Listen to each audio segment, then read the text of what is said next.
In the 2024 Republican presidential primary, Ron DeSantis is in a tough spot.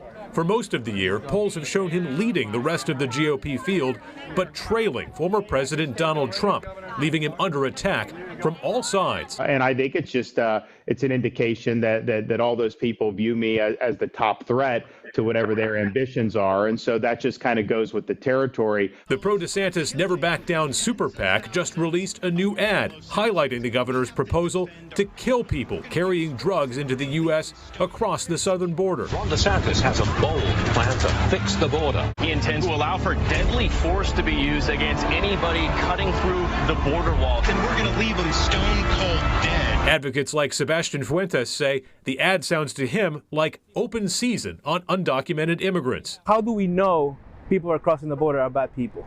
You know, that's pretty much telling not just law enforcement, but also the local folks from the southern areas that if you see somebody, hey, guess what? You can go ahead and harm them. So it's not just willy-nilly going after anybody, who shows up. It's identifying people as representing either a hostile, committing hostile acts or demonstrating hostile intent. How do you ensure you're not killing innocent people or, say, asylum seekers who are not carrying drugs? Same way you would do on anything that we do. Same way a police officer isn't just shooting random civilians. Same way in military. When I was in Iraq, we had certain rules of engagement. Are there going to be sniper teams, machine gun nests, or helicopters firing from above?